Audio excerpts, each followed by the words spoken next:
Kenapa? Dah gempur kan? Kamu semua nak tahu. Air dah ada. Air dah ada. Air dah ada. Buka paip, air dah ada. Betul, jangan tipu. Betul, sumpah air dah ada.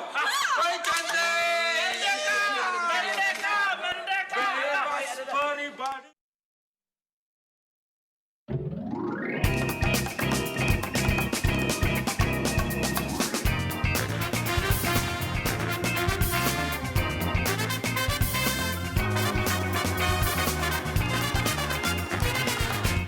Assalamualaikum dan kembali bertemu dalam MHI. Kita bertemu di hari Isnin yang ceria 7 September.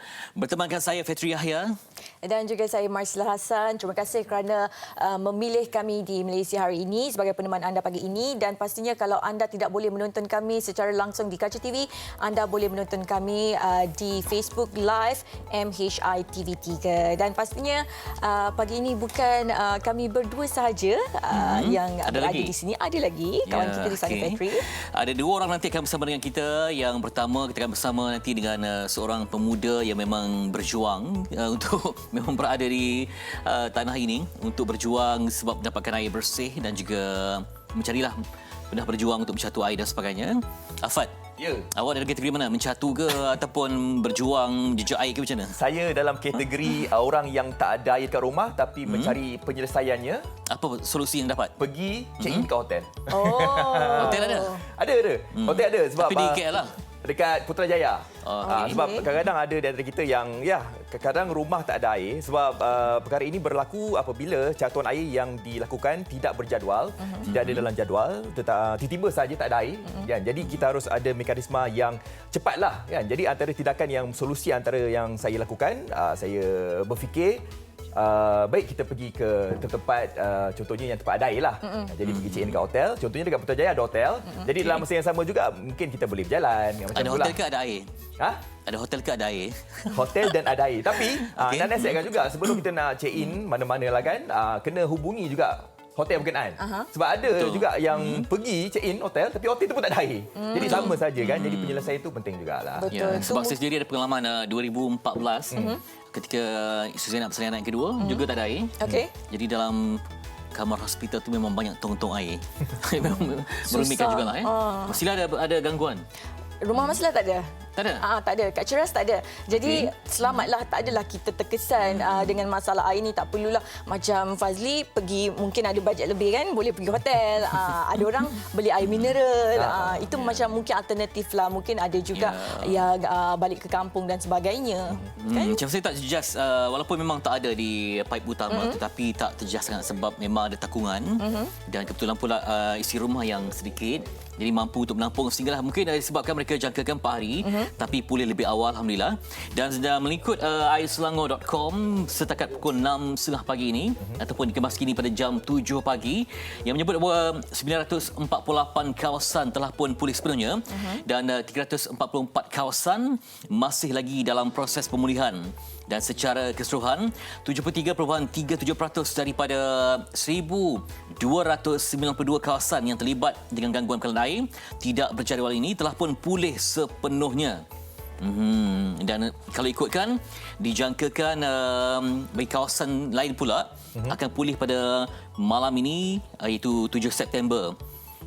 Jadi anda boleh rujuk di airselangor.com yang memberikan banyak perubahan-perubahan ataupun jangkaan-jangkaan kepada situasinya. Tetapi dijangkakan yang paling cepat pulih sepenuhnya ialah di Hulu Selangor iaitu 100%. Okey, di Hulu Selangor dan seterusnya di Petaling juga. Ya.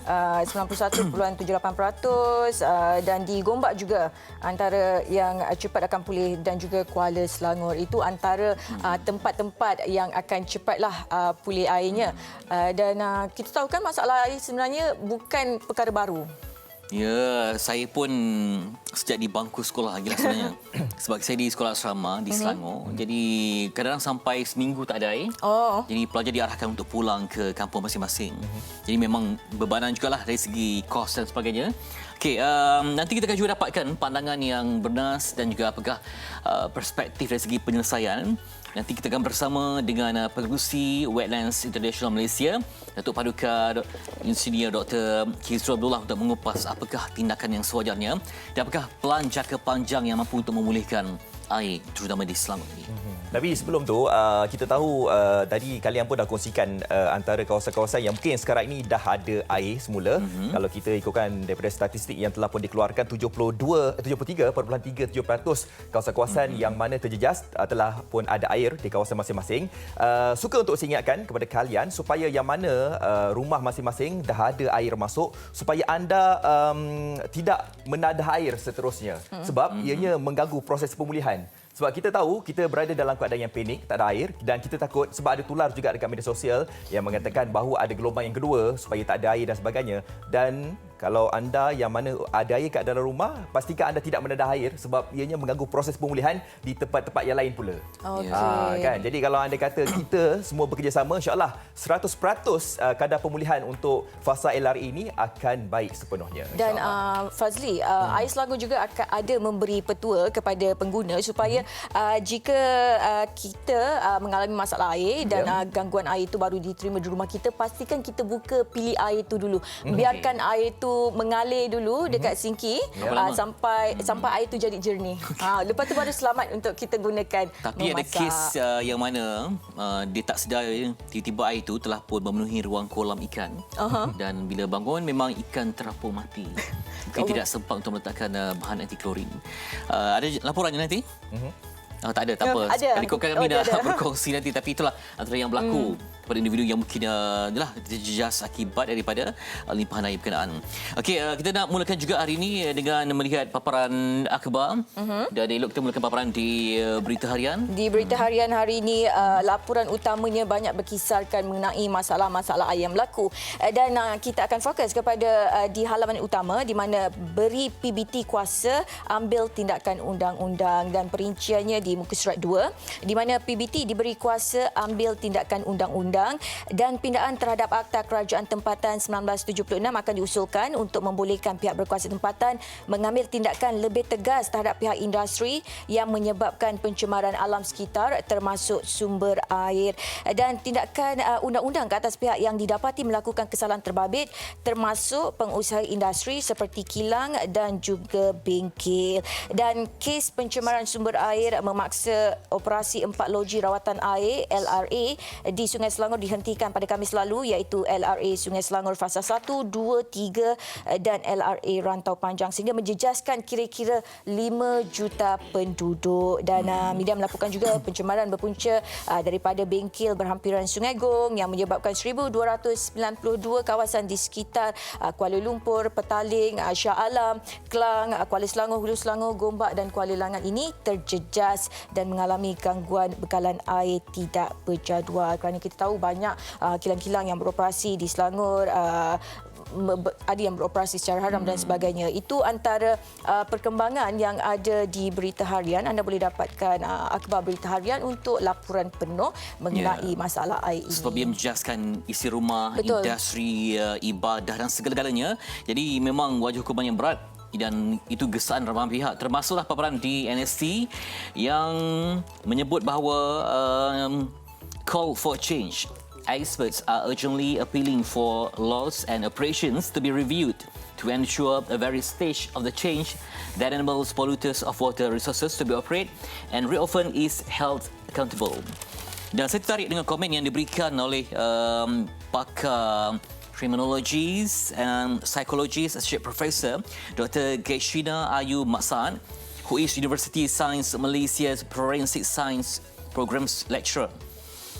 Yang menyebut bahawa kalau dikenakan hanya sekat 60,000 saja, ia sangat tidak memadai. Betul. Sebaliknya perlu lagi hukuman yang lebih berat perlu dikenakan, termasuklah mengikut kepada akta yang membolehkan mereka ni didenda hukuman yang lebih kurang RM500,000. For example, they said that the Rawang Machinery Maintenance Factory were repeat offenders who were fined 60,000 for a previous offence. This latest crime was a form of ecocide as the toxic chemicals that spill into the river had caused extensive damage to the waterways ecosystem, and it would continue to diminish the health and well-being of every living thing in this ecosystem. Sebab dia bukan mengancam satu tempat je. Kalau sungai itu tidak hanya sungai, tapi ini adalah soal ekosistem. Anda boleh lihat kesan pada pertanian. Pernah ingat yang berlaku di Johor? Bagaimana kesan itu telah pun mengganggu ekosistem bukan hanya dalam tempoh yang singkat, tapi ia dijangkakan berlarutan. Itu adalah satu impak yang cukup buruk dan perlukan perubahan yang sangat-sangat penting, kritikal, sebab ia adalah satu ekoside ataupun pembunuhan jarak panjang kepada ekosistem yang sangat bahaya. Betul. Jadi memang memberikan penegasan yang sangat teliti, sangat mendalam agar perubahan tegas dapat dilaksanakan. Kalau setakat denda kemudian diam ataupun tak ada perkembangan, jadi orang tak takut. Betul, Fetri, sebab berdasarkan status mahkamah yang telah dikeluarkan dari tahun 2018 hingga 2020, denda yang paling tinggi hanyalah RM75,000 sahaja, nak dibandingkan dengan kadar maksimum sebenarnya RM500,000 sahaja, dan memang wajarlah dipinda akta supaya denda dikenakan lebih tinggi, iaitu sebanyak RM1 juta. Sebab setakat kita nak bayar denda bagi pengusaha kilang ni apalah sangat kan. Mungkin denda itu belum cukup kuat untuk mereka tidak melakukan perbuatan-perbuatan kita bimbang hari ini mungkin ada syarikat ni ditahan denda, dan esok lusa dibuka pula atas nama lain. Betul. Syarikat yang sama tapi nama lain yang masih beroperasi. Jadi ketegasan amat diperlukan dalam konteks ini. Okey, itu paparan di NST. Kita juga nak menjengah paparan di Metro. Di harian Metro, kalau kita lihat di hadapan muka surat depan ni, 674 kawasan terjejas, masih tunggu bekalan air. Penduduk bersyukur air kembali mengalir. Tauki restoran salur air percuma. Tapi perkongsian yang akan kami berikan untuk anda di harian Metro berkenaan dengan isteri militan Daesh mahu kembali ke tanah air menanti untuk pulang. Sebahagian daripada 12 wanita rakyat Malaysia termasuk balu pejuang kumpulan militan Daesh yang masih berada di Syria serta Iraq bersama anak-anak mereka merayu untuk pulang ke tanah air selepas mendapati masa depan tidak menentu di negara berkenaan, selain ia bukan tempat yang sesuai untuk anak-anak membesar. Pihak berkuasa Malaysia pada dasarnya sedang berusaha membawa mereka pulang. Bagaimanapun, kalau kita lihat di negara-negara berkenaan seperti mana yang saya katakan tadi, iaitu di Iraq dan juga Syria, negara berkenaan telah pun memasuki zon konflik. Okey, terus saja di muka surat 8 perkongsiannya. Ini kata daripada salah seorang daripada rakyat Malaysia yang berada dekat sana. Keadaan tidak selamat di sini. Ia bukan tempat yang sesuai untuk membesarkan anak-anak saya dan saya merayu untuk pulang ke tanah air dan keadaan di negara sendiri adalah jauh lebih baik. Ya, itu antara pengakuan seorang rakyat Malaysia yang berhijrah ke Syria bersama suaminya menyertai kumpulan militan Daesh lebih 5 tahun lalu, menyatakan kesediaan untuk pulang ke tanah air, malah merayu kepada pihak berkuasa untuk mencari jalan keluar untuk membawanya kembali ke Malaysia.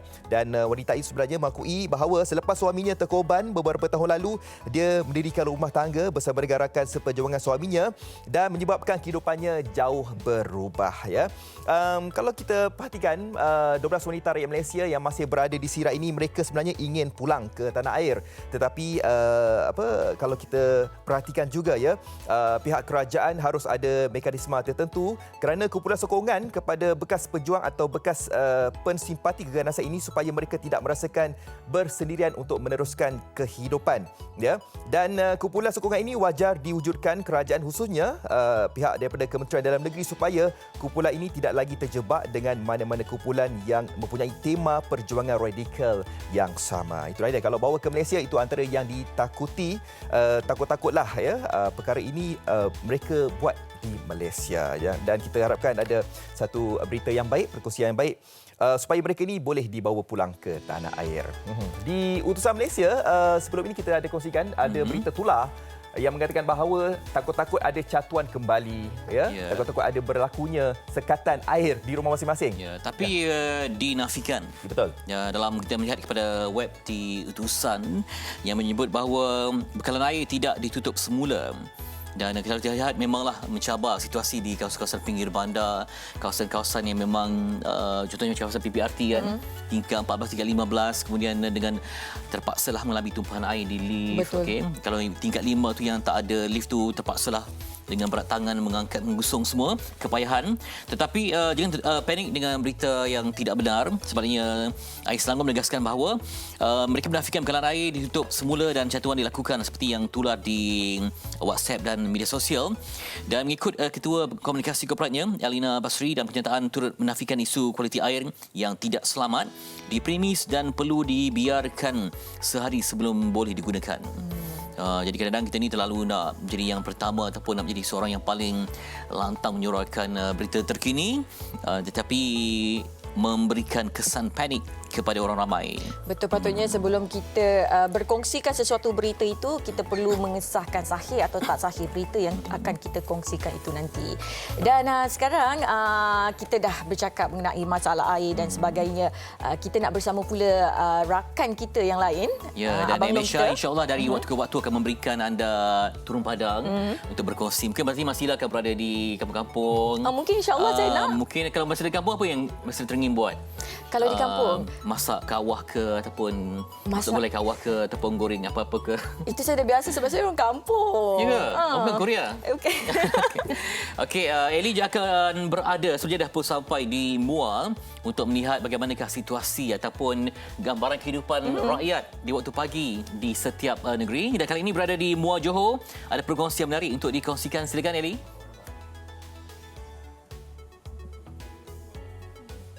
Okey, terima kasih rakan tugas Fitri dan juga Marsila di studio Sri Pentas Badan Utama Petanjaya Selangor. Saya berada di jauh di selatan tanah air, di Johor secara spesifiknya di Muar, dan kucing ini antara penghuni rumah yang cukup istimewa ini.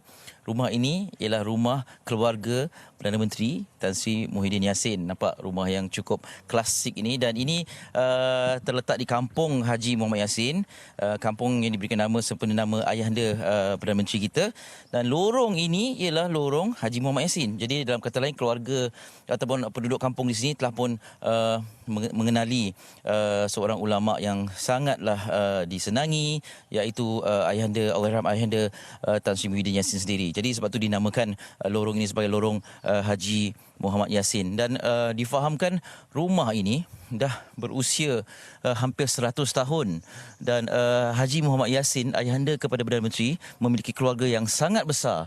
Dan ini salah seorang daripada ahli keluarga ataupun salah seorang daripada isteri kepada ayahanda Perdana Menteri, ya, Allahyarham Haji Muhammad Yassin, yang masih lagi berada di sini dan dijaga oleh salah seorang daripada anaknya, dalam kata lain adik kepada Tan Sri Muhyiddin sendiri, yang sedang menanti saya. Assalamualaikum. Ini dia Puan Rahibah Yassin. Apa khabar? Sehat, Alhamdulillah. Alhamdulillah. Sebenarnya kami dah sampai awal lah untuk bersarapan. Okey, itu adiknya juga? Ya, adik saya tu. Yasir bin Haji Muhammad Yassin. Ya, okey. Puan Rahibah, Ya. Anak kepada isteri yang ketiga. Ya. Katanya adik-adik paling ramai sekali ya? Ya, adik-adik saya yang paling ramai sekali. Ya, berapa orang? Adik saya sendiri 21 orang. Okey. Tapi yang tinggal kan cuma 14 orang je lah. Baik. Dan Tan Sri Muhyiddin adalah anak Mak yang kedua. Adik-beradik dia 5 orang. Okey. Yang semua yang tinggal lah, yang tinggal lah. Sebelum kita adik-beradik 40 lebih kan. Okey. Jadinya mak yang pertama anak 6 orang. Yang kedua Tan Sri lah. Okey. 5 orang. Okey. Yang ketiga mak saya tu memang paling ramai lah. Mak saya anak dia 21 orang tapi yang tinggal 14 orang. Dan mak yang keempat tinggal 5 orang. Okey. Kalau nak dapatkan gambaran visual yang lebih jelas, itu dia poster tu, menampakkan keluarga besar Haji Muhammad Yassin. Nampak? Okey. Puan Rahimah nak tunjuk di mana satu Tan Sri Muhyiddin? Oh, ni yang handsome ni, rambut dia Beatle ni. Okey, Ni itu dia. Dia tapi masa ni dia masih lagi Universiti Melaya.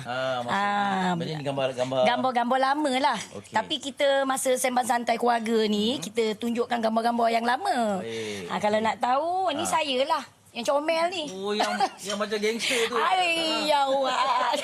Ni macam gangster lah dulu kan. okey. Collar bukan main panjang lagi ni baju ni. 70-an Ya, ni tahun yelah. Kan? Gambar ni je tahun 2013. Poster ni 2013 lah. Tapi ni gambar tahun 70-an. Sebab tahun 70-an kan kola besar-besar semua kan? Ya. Jadi ni semua lah. Ada jugalah yang adik-beradik, saudara mara, anak murid abah. Masa ni abah nak pergi haji kan.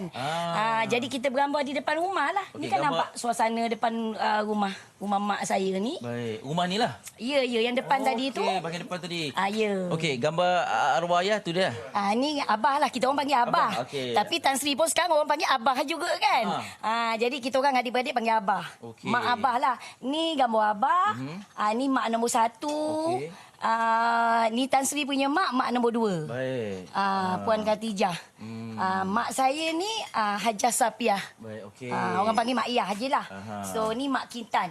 Mak Kintan dengan abah ni sama mengajar lah macam kira belajar kelas dewasa cikgu agama kan. Baik, okey. Bukan mengajar sekolah macam tu. Dia ajar surah-surah mana-mana surah lah. Kan? Guru agama itu dikenali sebagai guru agama yang ya. Oh, ada lagi ha. Inilah gambar yang jelas ni. Okey, ini keempat-empat isterinya lah. Ya. Baik, Ni alhamdulillah. abah. Ni nombor 1. Okey. Kecil sikit lah orangnya.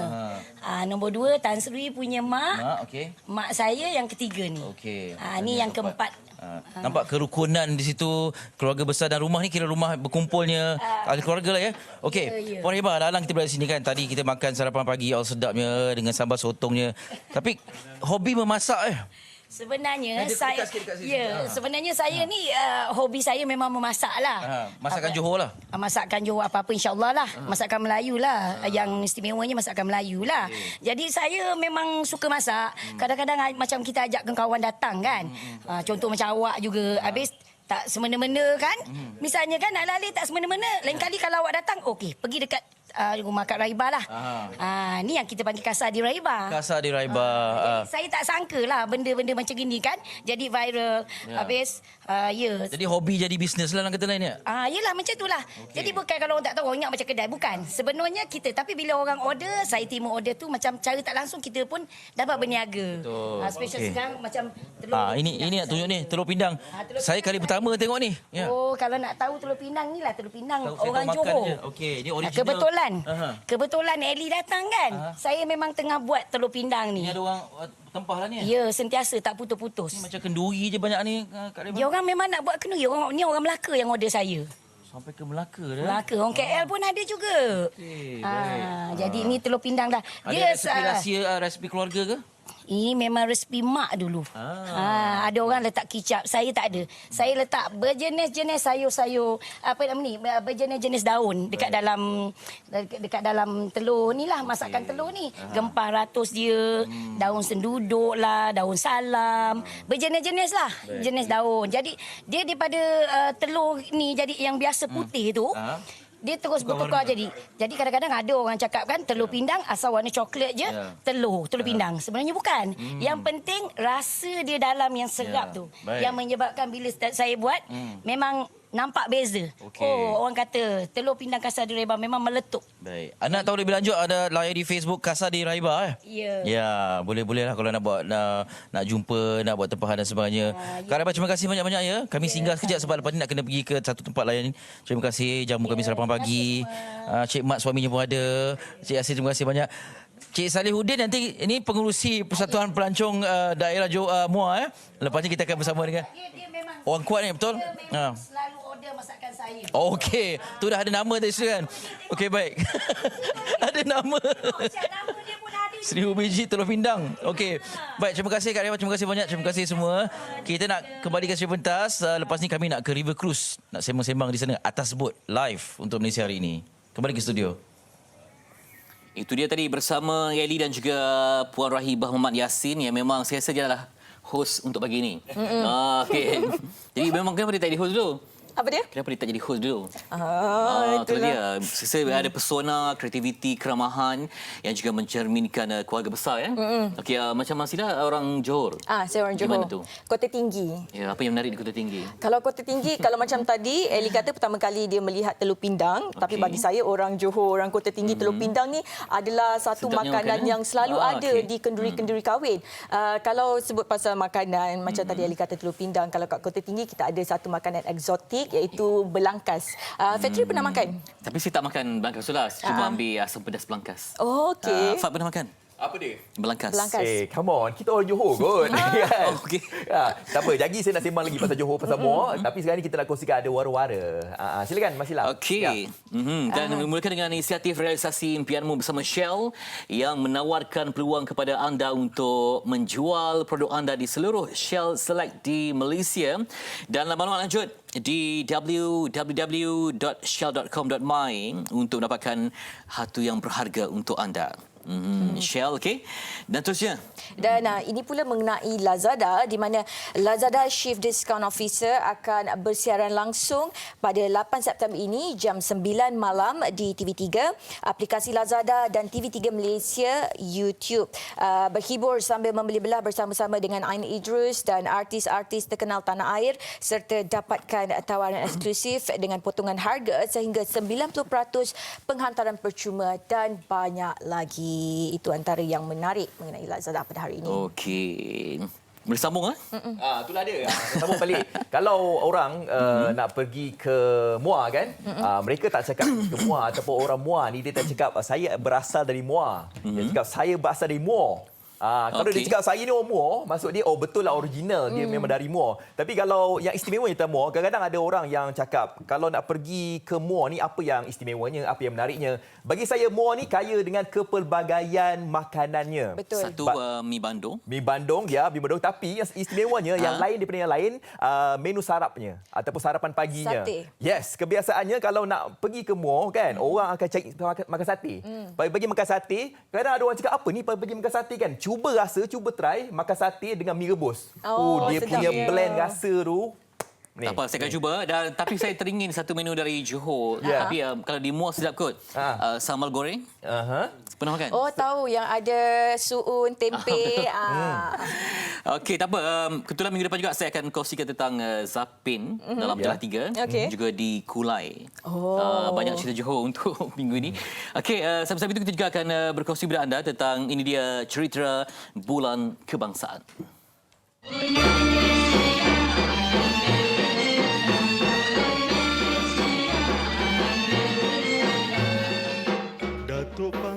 Ya, kita nak membawa anda untuk menaiki Jambatan Sultan Ismail di Muar. Di mana jambatan itu menghubungkan Bandar Maharani dengan Tanjung Agas. Dan kalau kita tahu sebelum ini jambatan penduduk yang ingin ke sana dipanggil jambatan tu seberang. Betul tak, Fazli? Betul. Inilah dia gambarnya. Okey. Dulunya kalau sebelum pembinaan jabatan yang menghubungkan antara Tanjung Agas dan Bandar Maharani ini ataupun kita dari bandar ni nak ke Melaka kan, dulunya akan ada feri ataupun orang Muar panggil penambang. Dan penambang ini mulanya pada tahun 1890 dan dulunya memang menggunakan penambang lah dan ianya telah pun dirasmikan oleh Duli Yang Mahmud Almarhum Sultan Johor waktu ketika itu. Ini dia gambaran, wow, ini yang paling istimewa ni. Orang Muar dulunya roundabout kat situ, sekarang ni dah jadi traffic light. Kat situ kan. Dan dulunya kalau anda mungkin sebagai orang Muar kadang-kadang mereka tak tahu dulunya jabatan ni sekarang ni memang tiada tol. Dulunya pernah ada tol. Ini dia wajahnya ataupun gambarannya. Dulu pernah ada tol lah waktu ketika itu, tetapi telah pun dimasukkan pada tahun 1975 dan ini merupakan gambaran sebenar. Ini waktu ni gambar ini diambil bersempena itu masa PKP. Dia punya airnya bertukar menjadi warna hijau. Itu salah satu tarikan yang ada dekat Sungai Muar ini. Dan kalau anda biasa pergi ke Muar ataupun melalui jambatan ini pada malam hari, memang meriah dekat situ, bukan saja daripada sinaran pancaran daripada lampu-lampu tetapi ramai di antara kita yang memancing di atas jambatan. Walaupun tidak dibenarkan, itulah dia dah menjadi lumrah orang dekat sana mancing kat atas jambatan Muar kan. Tapi kalau boleh itu kita janganlah mancing kat atas jambatan Muar itu. Betul, ini antara visual yang sempat dirakam oleh kru kereta semalam malam tadi. Sebab saya sendiri pernah ke Muar pada waktu malam, memang cantik. Berwarna-warni, penuh dengan lampu, dah macam Putrajaya. Wow, itu dia Muar yang dikenali sebagai ataupun tagline dia, cekap amanah dinamik makmur. Ya, saya lupa ada satu bandar di China yang dikatakan sebagai bandar kembar kepada Muar. Nanti saya cari maklumatnya. Alah, baru nak tahu. Itulah dia, lupa pula sebab kita pernah bawakan Muar ni sebab dia unik. Pernah Malaysia buat lebih kurang 4 tahun yang lalu. Nanti saya cari maklumatnya yang menyebut Muar ni sebagai salah satu daripada ada bandar yang seolah sama dengan Muar di China. Okey, ini siang hari di Muar. Tempat Kalau- yang menjadi lokasi pilihan kalau kita menyusuri Sungai Muar ni, kita akan naik river cruise. Dan tadi Ellie pun dah cakap kan, kejap lagi mungkin kita akan bersama dengan Ellie menyusuri Sungai Muar dengan menaiki river cruise. Dan pada kebiasaannya, kalau pergi ke Muar ni, mereka akan pergi ke tempat peranginan ataupun tempat pelancongan dekat sana yang dikenali sebagai Tanjung Emas. Dekat sana tu pun sama juga, kita boleh ambil gambar, kita boleh miru udara segar dekat sana sambil melihat pemandangan Sungai Muar ini. Dan ini dia yang saya katakan tadi, ini dataran di Tanjung Emas, di mana kawasan dataran ini adalah kawasan di mana kita boleh menyambut sempena Bulan Kebangsaan, kita boleh membuat apa-apa saja aktiviti-aktiviti kemasyarakatan dekat sana. Muar juga untuk pengetahuan kalian ataupun ramai juga yang dah tahu antara negeri, ya, Muar itu, tempat itu adalah kawasan yang terbersih di Asia Tenggara. Pernah dikategorikan bandar terbersih di Asia Tenggara. Kalau pergi ke Muar, ini bukannya nak up orang Muar ke apa, tapi kalian yang mungkin orang luar ke, kalau pergi ke Muar, anda mungkin tidak akan dapat melihat kekotoran Betul. dekat kawasan jalan raya dan sebagainya, sebab ada kerja pembersihan yang dijalankan secara berjadual untuk mengekalkan kebersihan di bandar Muar itu sendiri. Yap. Betul Tak itu. apa, nanti kita akan lihat lagi bagaimana wajah sebenar Muar pada waktu pagi bersama dengan mereka yang menterajui dan juga menjaga kebersihan bandar Muar. InsyaAllah saya akan sampai juga nanti untuk merasai sate. Sate. Sate awal pagi. Dengan Sate mi rebus. lontong. Lontong kan. Itu benda Seafood. wajib. Macam-macam lagi sebenarnya Macam-macam makanan dekat ada Muar yang ni. menarik di Muar kan. Baik, kita nak berehat seketika. Ya. Sembari nanti kita akan bersama rakan setugas kita Ellie akan berkongsi apa yang menarik lagi yang ada di Muar, dan juga kita akan berbincang mengenai penambahbaikan bekalan air Lembah Kelang. Tapi sebelum tu kita berehat dulu, bersama kami sebentar lagi.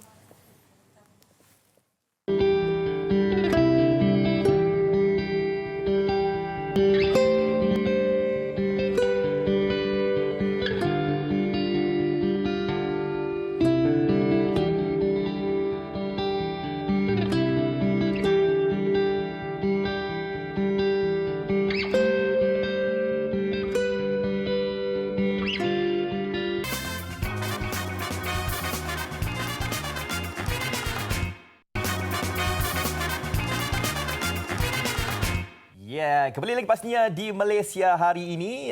Sebelum kita berhenti berehat tadi, Marsila, kita dah kongsikan saat-saat momen yang begitu indah sekali. Majlis resepsi antara Mira Filzah dan pasangannya Wan Emir. Memang meriah sekali. Tahniah Sangat kepada Mira Filzah meriah, pasangannya. tahniah. Dan kalau anda nak lihat lagi kemeriahan perkahwinan Mira Filzah dan pasangannya, pastikan anda kekal bersama kami sehingga ke akhir rancangan nanti. Dan hari ini... Ya, dan sekarang ini seperti mana yang kita beritahu dari awalnya tadi, kita nak bersama dengan salah seorang, saya rasa, antara individu yang layaklah ya untuk memperkatakan tentang penambahbaikan bekalan air di Lembah Kelang. Dan individu berkenaan sebenarnya bukan orang baru sebenarnya dalam bidang ini, kerana telah pun mempunyai puluhan tahun dalam bidang ini, dan beliau juga antara orang yang bertanggungjawab dalam pembinaan Terowong Semat. Ya, Terowong Semat tu kalau kita ikutkan antara yang tercanggih di dunia. Betul. Ya, dan beliau juga antara yang layak untuk bercerita tentang perkara ini. Ya. Baik, dan untuk itu bersama-sama kita pada hari ini adalah Datuk Paduka Insinyur Dr. Kezrul Abdullah, Pengerusi Wetlands International Malaysia. Assalamualaikum Datuk, apa khabar? Assalamualaikum Datuk. Sihat ya? Khabar baik. Okey, Datuk, bercakap mengenai penambahbaikan bekalan air di Lembah Kelang ini. Kita tahu bahawa di Lembah Kelang ini saja banyak kali berlaku masalah-masalah gangguan air dan sebagainya. Dan tahun ini saja lebih kurang 5 kes masalah air telah berlaku. Jadi adakah Malaysia, negara kita, mempunyai pelan kontingensi dalam menangani isu air ini selain daripada pembinaan loji tambahan air, Datuk? Sebenarnya kalau kita lihat yang insiden sekarang ni, dia berlaku disebabkan pencemaran di Sungai Selangor. Kalau kita nak menangani masalah ini, saya amalkan kaedah kawalan pada punca.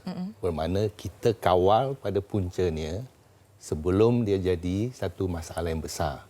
Orang putih kata prevention is better than cure.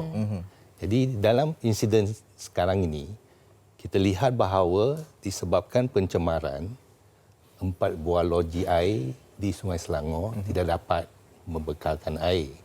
Dan bekalan telah terkendala dan hampir 5 juta orang penduduk dah terlibat dalam keadaan ini. Jadi kita kena kaji apakah masalahnya. Dan kita kena kaji dari segi 4 aspek. Bagi saya, aspek yang pertama pencemaran, yang kedua pemantauan, yang ketiga penguatkuasaan. Yep. Dan yang keempat, kita kena kaji juga sistem yang sedia ada. Jadi saya akan mula dengan yang pertama, masalah pencemaran. Yep. Dalam kaedah kawalan pada punca, kita nak kawal keadaan itu, kita nak elakkan daripada ada berlaku pencemaran. Jadi kita boleh buat ini melalui sistem yang mana kita kata kita sediakan satu plan induk. Ini satu sungai yang mana sungai ini amat penting sekali untuk membekalkan air pada separuh penduduk di negeri Selangor. Jadi kita perlu melindungi kawasan hilir di kawasan Tadahan ni. Jadi ini apa yang kita perlu buat, kita kena ada satu plan yang mana kita kawal kegunaan tanah di kawasan hilir. Macam industri-industri yang kotor, macam kilang ke bengkel ke, lebih baik kita pindah ke tempat lain. Jadi kita kena buat zoning. Bermakna kita zone untuk kawasan Tadahan, kita tak benarkan industri-industri yang kotor. Kalau ada juga industri yang perlu kita ada, kita boleh ketatkan syarat-syarat untuk mereka beroperasi. Jadi kalau kita dah ada sistem ini, kita perlu juga ada pemantauan. Kita kena monitor. Jadi tujuan pemantauan adalah supaya kita boleh memantau agar semua syarat-syarat yang kita kenakan tu dipatuhi. Misalnya kita kenakan syarat-syarat untuk kilang, dia mesti ada satu sistem saliran yang tertutup. Bermakna kita tak benarkan dia membuang air saliran tu ke dalam sungai. Tapi kalau kita tak ada sistem monitoring, pemantauan, kita pun tak tahu sama ada dia buat macam tu ke tidak. Jadi kita boleh kenakan syarat-syarat supaya kilang tu kena pasang alat-alat untuk memantau keadaan. Misalnya dia kena pasang satu kamera ataupun dia kena pasang alat-alat yang boleh sukat tahap pencemaran. Dan dengan teknologi sekarang, kita boleh link ini pada internet dan juga link pada kawalan pihak berkuasa. Jadi kita tahu kalau dia tak patuh pada syarat-syarat, dah ada bukti dan kita dah nampak dah. Pada masa yang sama dengan ini, kita boleh tahu apabila terjadi keadaan. Jadi sebelum keadaan jadi terlalu besar, kita dah boleh kawal situasi dan kita boleh hantar orang untuk nak pulihkan keadaan. Jadi macam mana kita nak buat monitoring? Satu, kita syaratkan pengusaha tu yang kena pasang lah. Tapi pihak berkuasa juga kena pasang juga monitoring. Sebab pencemaran bukan saja datang daripada kilang. Ada juga pencemaran tu datang daripada orang yang tidak bertanggungjawab, yang buang sampah. Ataupun yang buang diesel. Ataupun ada yang simpan tong-tong racun di reserve sungai.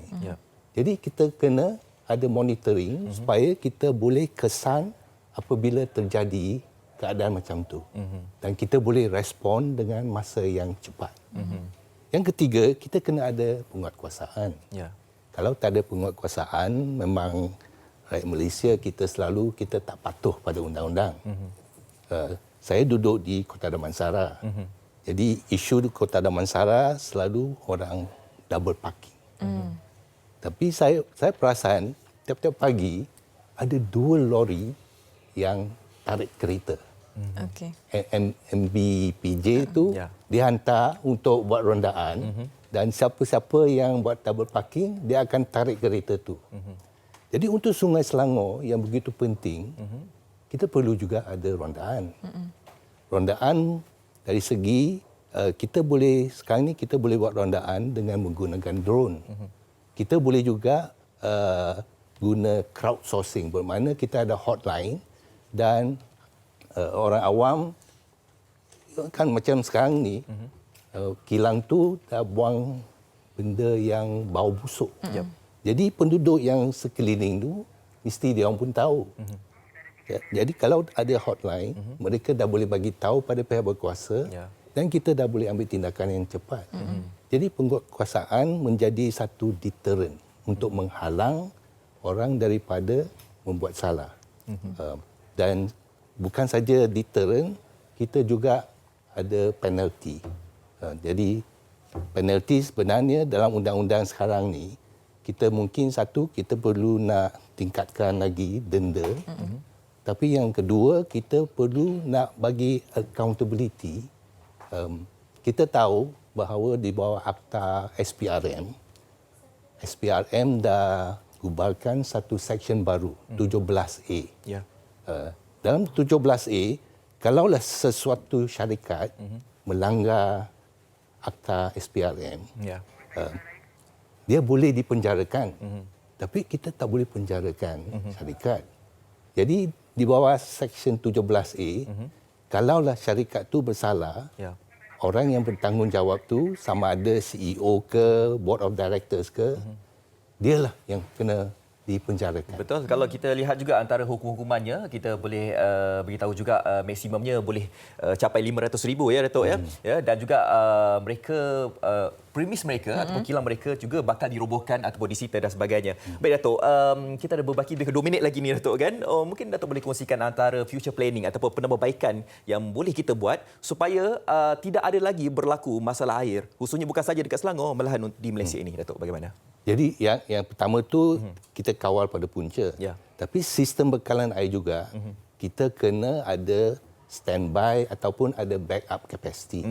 Yang macam sekarang ni apabila terjadi di Sungai Selangor, kita tak ada backup yang mana kita boleh ambil air daripada sungai lain. Kemudian kita tak sambung rangkaian sini dengan rangkaian yang lain. Misalnya orang di Kuala Lumpur ramai yang tak kena sebab dia orang dapat air daripada Klang Gates. Betul. Orang di Putrajaya dia dapat air daripada Sungai Semenyih. Jadi alangkah baiknya kalau sistem-sistem ini kita dapat sambung supaya kita boleh transfer air untuk kawasan yang terlibat.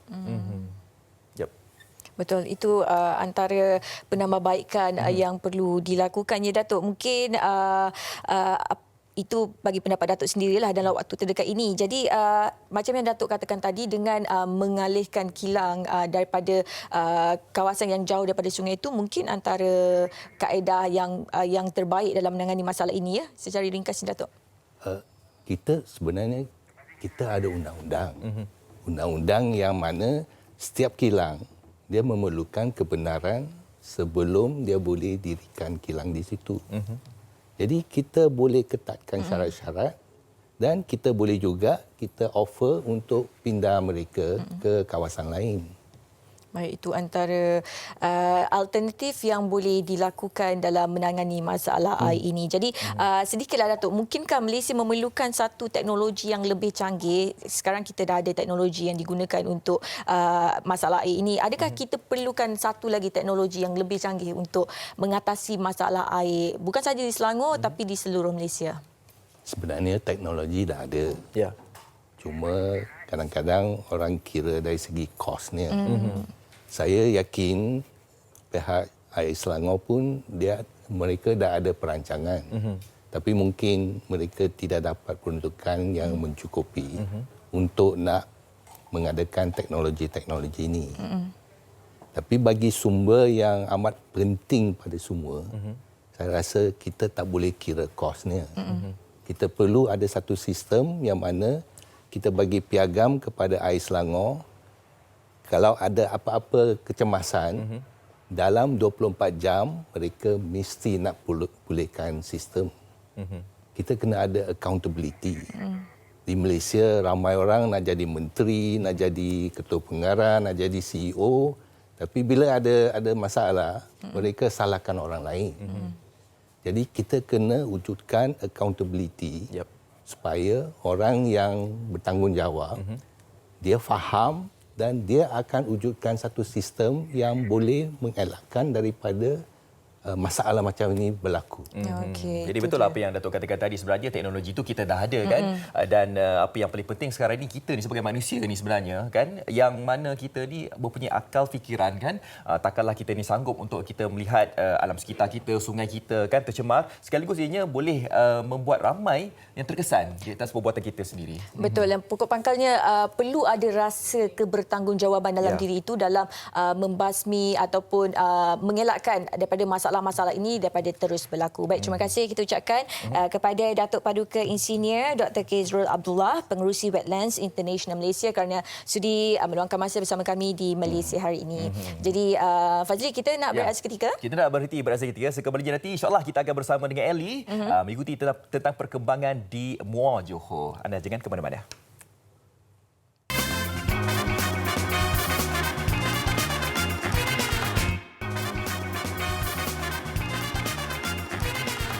Anda masih menyaksikan Malaysia Hari ini MHI, dan kami sentiasa berusaha untuk mendekati anda, turun padang dan juga berkongsi pelbagai warna kehidupan, sebab MHI adalah hamparan ilmu untuk anda semua. Dan sejak awal tadi, Ellie telah pun berada di Muar Johor untuk meninjau apakah tarikan yang terdapat di bandar berkenaan yang disebut sebagai bandar diraja yang makmur, yang bahagia, yang tenang, yang tadi disebutkan kaya dengan pelbagai makanan yang sungguh menggoda perasaan. Jadi kalau anda nak merasai keenakan makanan, dapat berkunjung ke Muar yang indah sejahtera. Dan kali ini saya difahamkan mereka telah pun berada di sebuah bot ataupun di Tanjung Emas, antara tarikan yang menarik di Muar, dan keindahan sungai itu menjadikan ia antara tempat yang ikonik untuk dikunjungi sebagai tarikan yang bahagia di Muar Johor. Jadi Eli bersedia untuk laporan yang berikutnya. Silakan.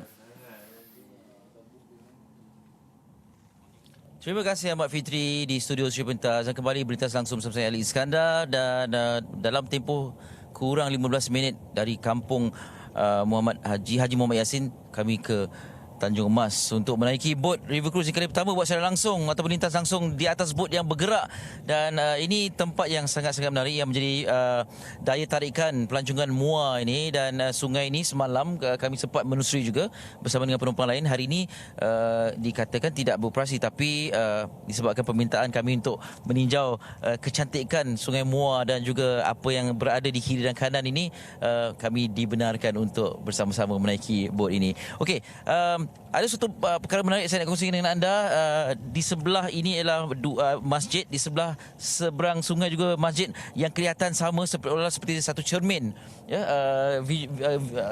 gambaran cermin masjid yang sama. Satu ialah Masjid Sultan Ibrahim, satu lagi Masjid Sultan Ismail, yang seolah-olah macam kembar dibina di antara Sungai Muar ini. Nak cerita lebih lanjut antara tarikan Muar ni, selain daripada apa yang berada di hadapan mata saya ini, kita nak terus bersama dengan pengurusi Persatuan Pelancongan Daerah Muar, Cik Salihuddin. Assalamualaikum Cik Salihuddin. Salam. Tadi kita Cik Din yang bawa saya pergi rumah Puan Haibah tadi, ya. Terima kasih banyak-banyak.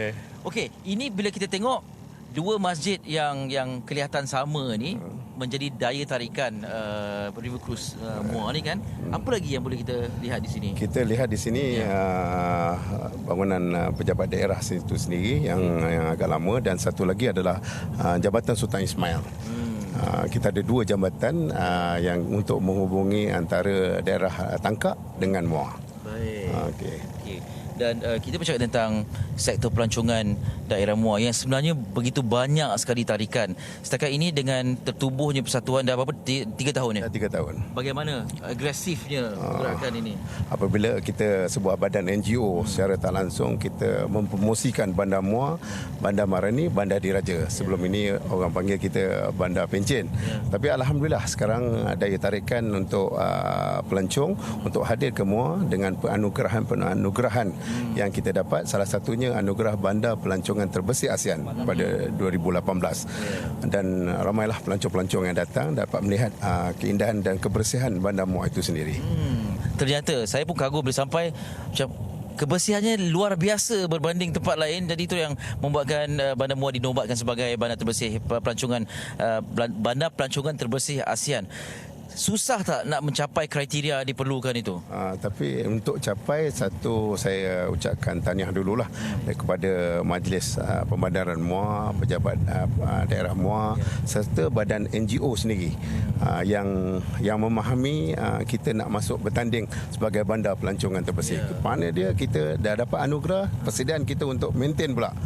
Itu agak sukar sikit bagi kita. Secara tak langsung kita juga beri pengetahuan ni didikan kepada sekolah-sekolah dan kita galakkan penubuhan persatuan pelancongan di sekolah-sekolah daerah MUA. Dan anak-anak muda ni kita keluarkan, jadikan dia sebagai pemandu pelancong. Dan bandar MUA ni diiktiraf sebagai bandar pelancongan terbesar ASEAN.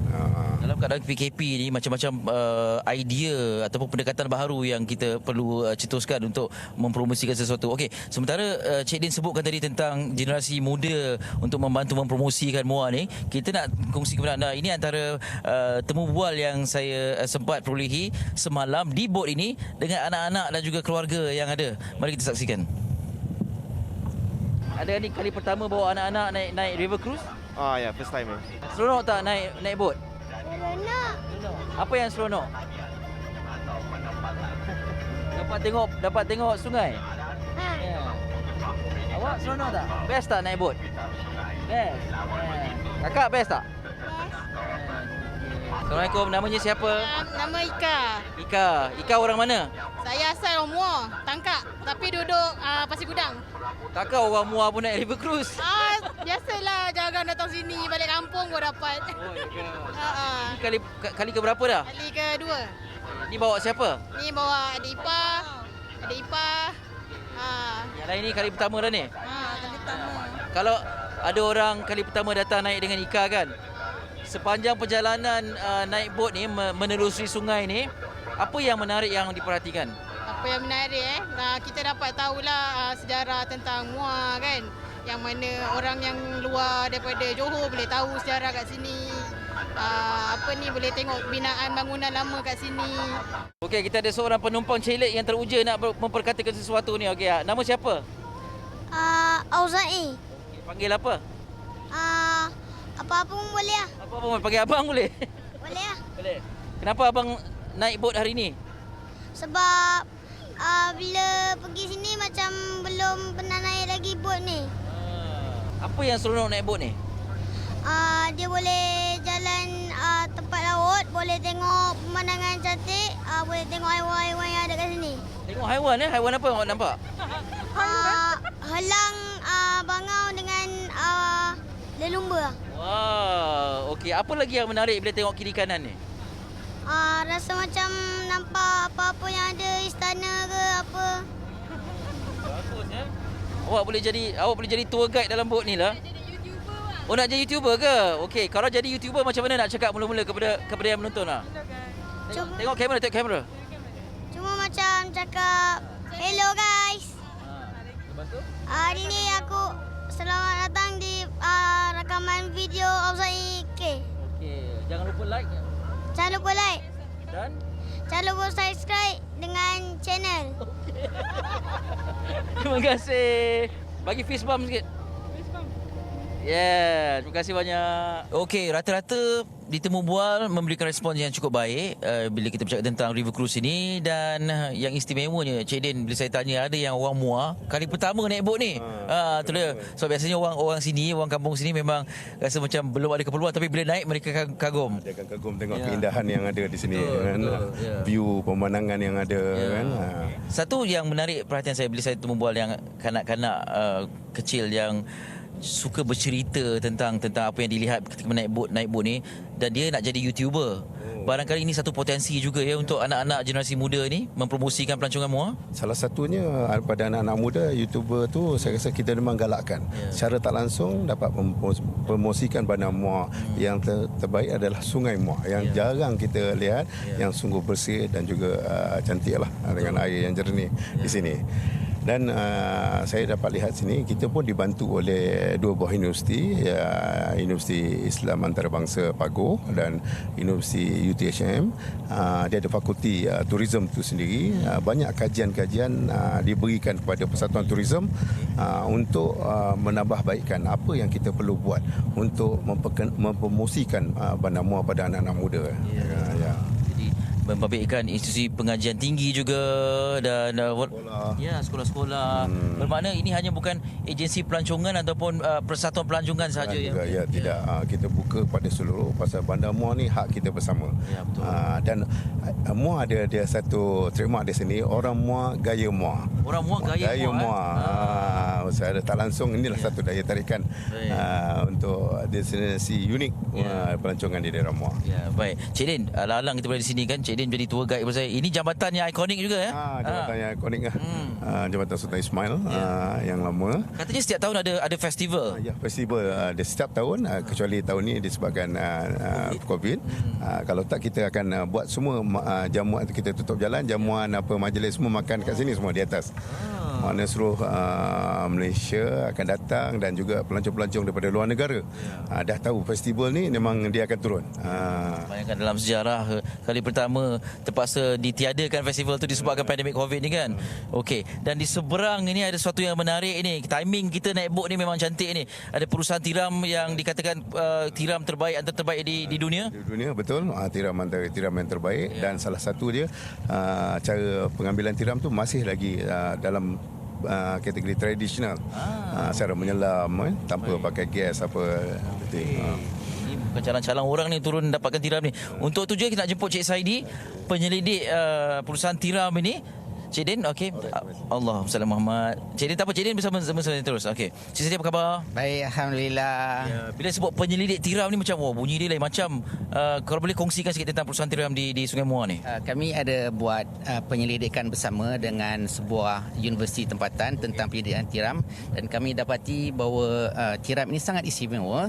Di antara yang istimewa adalah kita ada temui sebuah jurnal yang ditulis tahun 1858 yang mengisahkan memang kawasan ini memang kaya dengan tiram. Jurnal berapa tahun berapa? Tahun 1858. Dia memang ada menyebutkan di kawasan ini memang kaya dengan tiram dan oleh itu kita membuat kajian yang berkenaan dengan sebuah universiti yang mempunyai kemahiran dalam bidang aquakultur. Jurnal akan keluar insya-Allah dalam masa yang terdekat nanti. Okey. Dan dari segi perusahaannya bagaimana? Difahamkan bila disebutkan ini antara yang terbaik di dunia itu, bagaimana nak dikategorikan ataupun kriterianya bagaimana? Ada banyak kategori yang saya katakan menarik di sini. Yang pertama, cara tiram tu diambil di dasar sungai memang unik. Iaitu mereka menyelam ke dasar sungai tanpa peralatan oksigen dan tiram tu kemudian diambil dan kemudian penuh daripada bakul yang dibawa tu dia akan naik ke atas untuk dimasukkan di dalam perahu yang dibawa. Itu yang pertama. Yang kedua, tiram ini memang telah disebutkan sejak tahun 1858 tentang keberadaannya di sini. Yang ketiga, tiram tu kita ada pengalaman, memang ada orang yang makan tiram di sini. Kita tanya mereka, tiram tu rasa dia memang lebih istimewa lain daripada yang lain. Selain daripada itu, saya katakan ada setengah masyarakat menganggap tiram tu sebagai makanan eksotik. Jadi tentu ada keistimewaan dia yang menyebabkan orang yang dari jauh pun boleh datang ke sini untuk menikmatinya. Ada sebarang kajian ataupun perhatian dibuat bagaimana sejak kurun ke-19 itu dan sampai sekarang masih lagi wujud tiram sebab arus pemudian kadang-kadang menghakis habitat sesuatu spesies kan? Memang disebutkan dalam jurnal yang saya sebutkan tadi, dia mengisahkan bahawa ada satu tempat di sini kaya dengan tiram. Tapi tempat tu sekarang sudah tidak ada tiram, menunjukkan bahawa habitat tersebut semakin pupus dan memang saya lihat dari kajian yang terdapat kat dunia ni kira-kira 85% daripada populasi tiram memang musnahlah disebabkan oleh struktur pembangunan ataupun masalah-masalah yang lain. Kalau di Sungai Muar di sini di hadapan kita ni secara spesifiknya ada tempat tertentu ke kalau Cik Saidi boleh tunjukkan? Ataupun di tempat lain jauh sikit? Kita memang ada buat pemetaan tentang populasi tiram di sini, tapi oleh kerana dalam keadaan sekarang ni saya tak mampu tunjukkan lah, kita berada di luar sini. Tapi tak jauh dari sini lah? Memang di muara Sungai Muar, kita berada di muara Sungai Muar. Dan pesisir pantai Kesang. Oh, okey. Dan katanya kalau nak turun untuk mengambil tiram kena awal pagi? Tak, dia nelayan ini keunikan dia, mereka mengambil tiram waktu air surut. Dan air surut tu dia akan berubah ikut hari. Dalam satu hari ada 2 kali surut. Macamnya hari ini surut sekitar pukul 6-7 pagi. Jadi kita sekarang ni agak lewat sikit lah untuk berpeluang menemui mereka. Kalau emission awal sikit pukul 6 pagi, barangkali kita boleh jumpa mereka ni lah ya. Okey. Dan kalau boleh mungkin di Muar ni ataupun di Johor ni ada cara makan tiram yang spesifik atau tertentu yang menarik? Kita memang ada promosikan macam mana untuk menikmatinya. Mungkin di lain masa kita boleh tunjukkan hidangan di sini. Tapi memang lain lah daripada memang lain daripada yang lain cari hidangan. Apa yang letak bahan-bahan yang kita cuba ketengahkan hidangan yang memang tiram segar. Ataupun kita panggil tiram mentah, dan kita adakan sos dengan untuk kita makan bersama dengannya, dan ikut feedback daripada pelanggan, masakan ini sangat unik lah dan lain daripada yang lain. Itu kita kena terukai lah cara makan tiram di sini. Cik Saidi, terima kasih banyak-banyak ya. Selamat meneruskan penyelidikan supaya terus maju. Ya, Cik Din bersama saya kembali. Sedikitlah harapan mewakili Persatuan Pelancongan ini. Harapan saya satu je. Saya nak semua rakyat Malaysia tahu Bandar Muar adalah bandar pelancongan yang terbesar ASEAN, dan jemputlah datang ke Muar dan kita lihat semua peniaga-peniaga Muar menerima kedatangan anda semua. Jom datang Muar. Jom datang. Walaupun dianggap sebagai bandar pencen, tapi sebenarnya tak nampak pun bandar pencen kan. Betul. Tengok, kalau kita tengok di kawasan industri kampung, industri bandar dan juga industri perkayuan yang ada di sini, dan kita ada juga banyak galeri-galeri untuk dilawati. Kalau 3 hari 2 malam pun sesuai untuk melawat ke Muar. Ya, apalagi tengok bangunan-bangunan lama yang cantik, sergam. Katanya kalau nak dibuat renovation pun bahagian dalam saja, luar jangan kacau Jangan kacau, betul. Saya terima kasih banyak. Saya terima kasih banyak. Tuan-tuan, datuk-datuk semua terima kasih banyak sudi bersama kami juga naik keyboard ini. Dan esok rakan saya Izzuan akan kembali melintas langsung juga dari lokasi yang berbeza di Muar untuk memberikan aspek berbeza tentang daerah Muar yang cukup istimewa ini. Sekarang daripada saya, Elis Kana, kembali ke Sri Pentas. Assalamualaikum. Siapa yang lagi garang? Mira atau Daniel?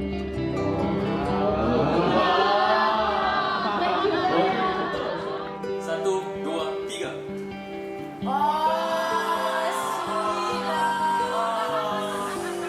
Oh, it's for the only one I see. Yang menanti malam.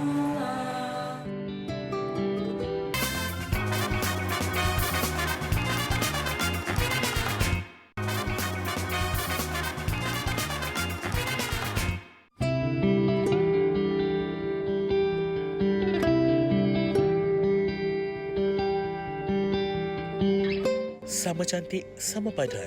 Itulah yang boleh digambarkan apabila melihat pasangan merpati dua sejoli, Mira Filzah dan Wan Emir Astar. Pada hari Ahad 6 September 2020, berlangsungnya majlis resepsi kedua mereka yang diadakan di Park Pulau Meranti, Puchong. Mira dan Emir menggayakan busana biru muda yang direka khas oleh Rico Rinaldi. Tampil berbeza berbanding dua majlis sebelum ini, pasangan pengantin ini dilihat berseri-seri sekali.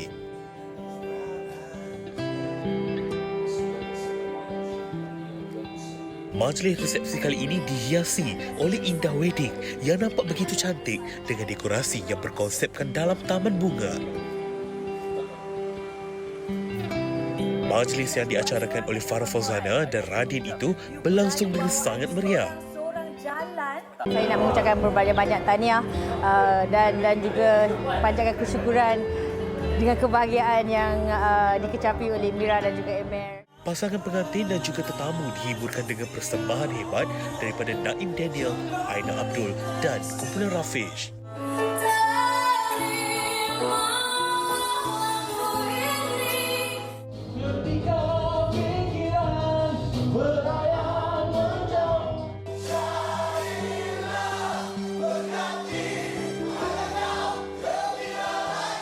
Selamat pengantin baru untuk you all. So kami nak ucapkan semoga berbahagia sampai ke jannah. Selain itu, majlis dimeriahkan lagi dengan sesi pengenalan Mira dan Emir di mana tetamu akan mengajukan soalan dan mereka harus menjawabnya dengan mengangkat gambar kasut pasangan mereka.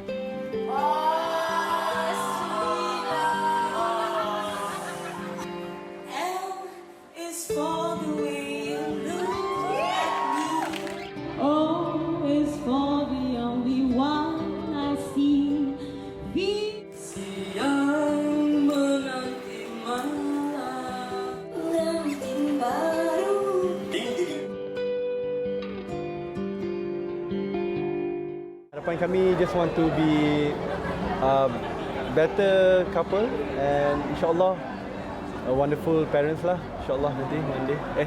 InsyaAllah. Okay. When the time is right, ya. Yeah, InsyaAllah. Okay, dah selesai dah 3 majlis. Lepas ni kita boleh rehat bersama. Okay, kita pergi honeymoon. Okay?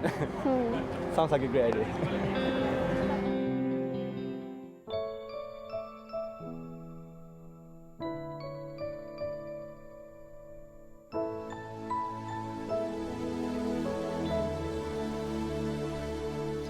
Di sebalik wajahmu itu ada rasa yang meragui diriku.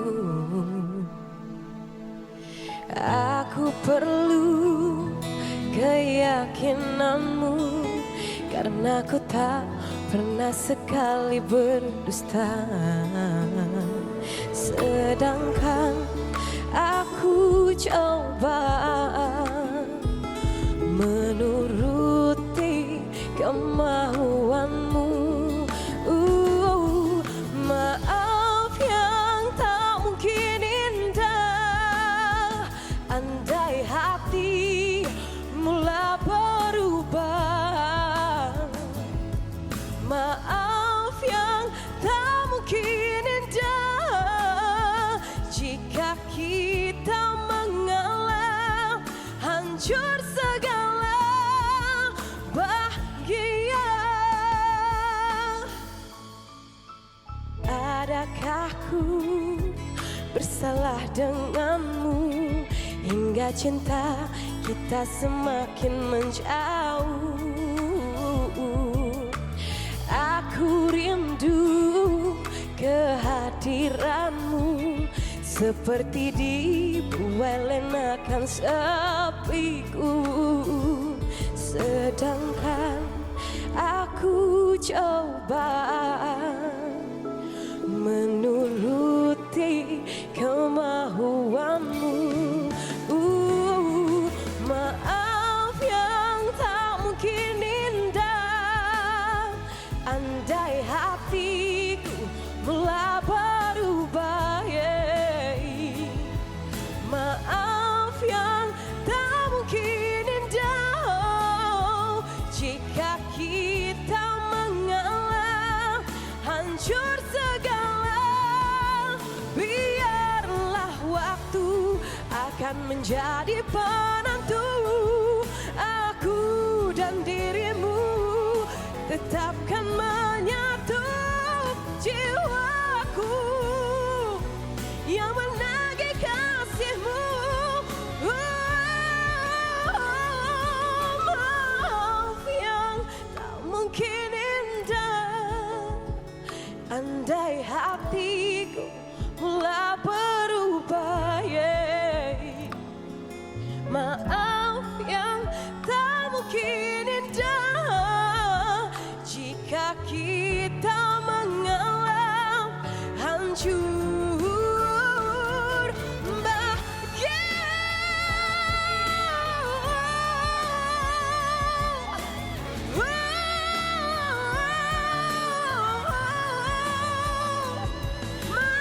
Maaf yang tak mungkin indah, andai hatiku mula berubah.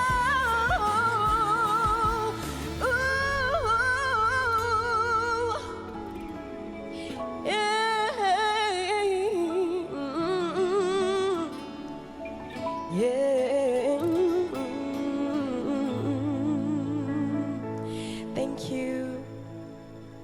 Itu dia tadi. Adira Maaf, yes. kekal putih ya. Alhamdulillah. Macam Putih mana? lagi. Kekal bermaya langsing walaupun Ya, dah ada 3 cahaya mata. Itulah, kena diet lah bang. Itu je.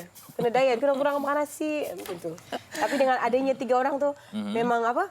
Orang bilang exercise hari-hari kan. Kejar sana, kejar sini biasa. Oh, okey.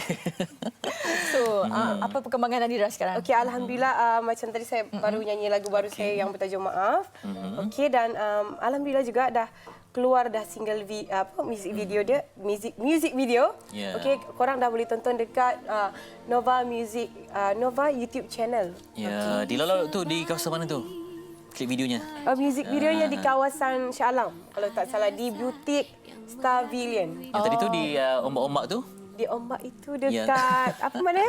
Moret. Dekat Moret. Okey, apa simboliknya maaf ni? Ya. Okey, maaf. Okey, simboliknya maaf. Okey, dia tentang apa? memang mudah Okey. nak memaafkan, betul tak? betul. Tapi untuk melupakan, untuk memulakan hidup baru tu dia memang agak sukar sedikit. Tapi apa yang kita harapkan every day is hari-hari yang akan mendatang tu hari-hari yang baik macam tu. Tapi tidak ada kena-mengena dengan saya lah. Okey, Kan, lihat kepada Adira dulu kan, ialah gadis muda yang bersaing, yang memang popular. Sekarang ni macam mana melalui fasa kehidupan yang perlu fokus pada anak, tak boleh mungkin set aktif dulu. Macam mana Adira melihat kehidupan sekarang ni? Betul. Okey, mula-mula memang kita tak biasa. Tapi bila lama-lama saya rasa benda tu automatically dia dah terbiasa. Tapi sekarang ni memang saya kurangkan pergi jauh, macam travel jauh, travel lama kan. Sebab anak lah. Okey, dan apa-apa sahaja yang melibatkan kerja dan saya akan fikir balik, anak macam mana ni, apa benda semua. Kalau boleh, then okey. Macam tu lah. Okey je sebenarnya. So far so good. Okey. Tapi dengan anak menyanyi tak? Siapa? Dengan anak menyanyi tak? Belum nampak lagi lah okey. kan. Belum nampak lagi. Okey, Adira, lagu Maaf ni kan kabarnya untuk sebuah drama terbitan TV3 ya. Okey, Adira banyak seringkali menyanyikan lagu-lagu untuk drama. Alhamdulillah, yalah dengan gelaran Queen of Soundtrack macam tu kan. So alhamdulillah, bukan senang nak dapat gelaran itu dan untuk carry pun bukan senang sebenarnya. Dan untuk sustain, untuk maintain pun saya rasa untuk konsisten benda tu bukan satu benda yang mudah. Agak susah juga sebenarnya dan banyak cabaran dia. Saya nak tanya ni soalan. Mungkin maaf tanya ya. Selepas dah ada 3 cahaya mata, susah tak nyanyi lagu yang bernada tinggi? Ya Allah ya Tuhanku. Bukannya sebenarnya mungkin berubah sedikitlah suaranya kan, tapi saya rasa kalau kita praktis, kita selalu ada praktis lah. Benda tu akan lebih mudah. Tapi suara memang dah tak sama macam dululah. Adira perasan benda tu lah. Saya perasan sendiri. Tapi dengan praktis, dengan apa benda semua tu, kita boleh kembali. Saya tak jumpa lagu Adira yang nada rendah. Apa tu? Tak jumpa lagu Adira yang... Itulah pasal kan. Tapi saya rasa wanita-wanita yang pernah melahirkan, yang ada anak, tahulah maksud saya apa sebenarnya. Macam mana perubahan tu. Tapi tidaklah teruk ataupun... Mungkin depends on orang tersebut kan. Tapi saya sendiri berubah cuma perlukan praktis yang lebih. Okey. Jadi Adira selalu macam Fetri cakap kan, selalu nyanyi lagu nada tinggi-tinggi. Betul. Macam tak pernah nak cuba ke nak lagu dangdut ke. Cubalah genre lain. InsyaAllah, why not? Kalau ada peluang, kalau ada lagu yang sesuai dengan saya rasa okey.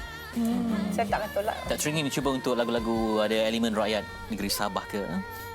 Sebenarnya kan ada pernah jadi sumandak yang sebenarnya pernah ada lagu. Pernah ada lagu Sabah, pernah join satu tim dengan Stacy dengan rakan-rakan artis yang lain untuk Sabah punya lagu. So dah ada sebenarnya, cuma plan untuk next tu belum ada lagi.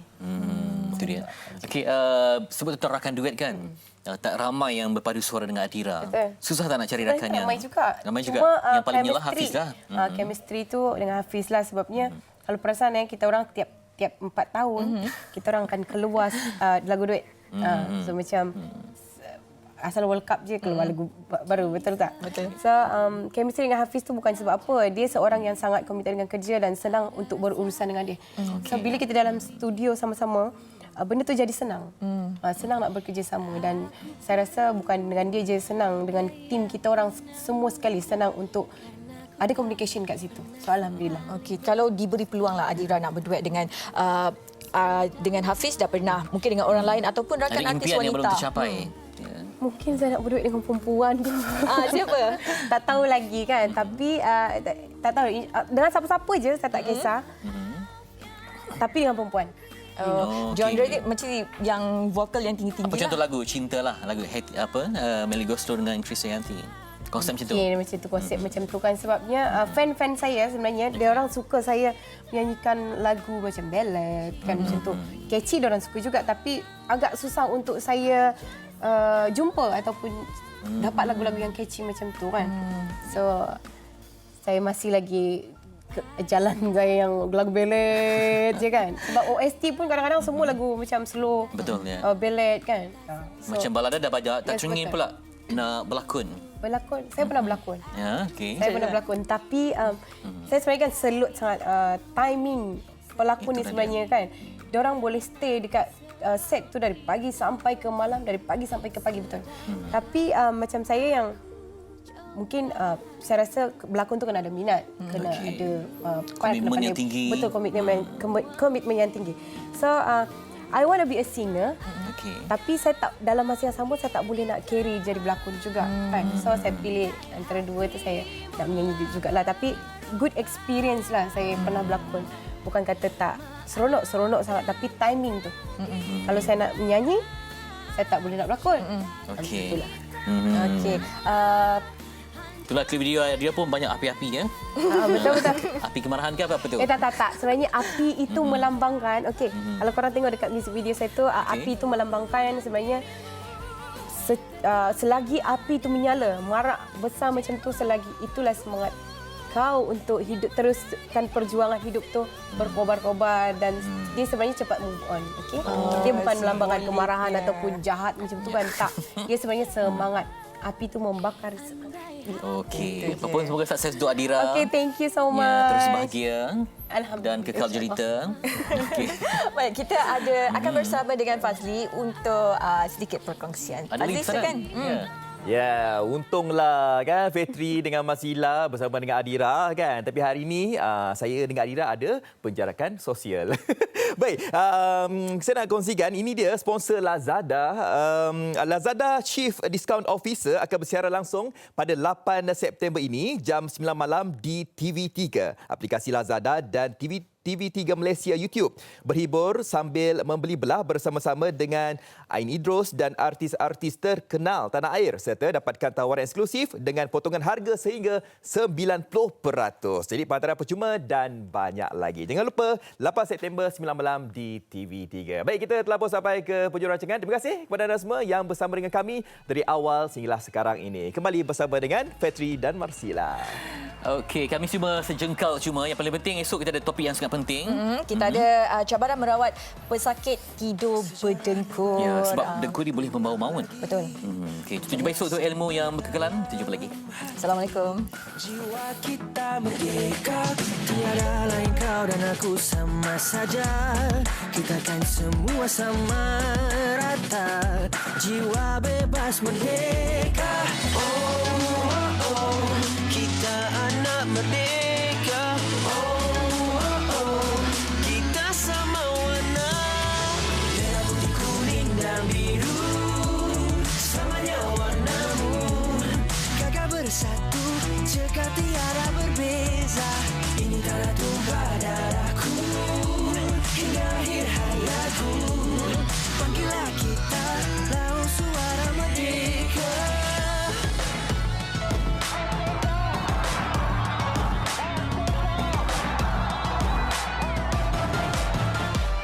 Sejarah negara kini berulang lagi, membara semangat dalam hati.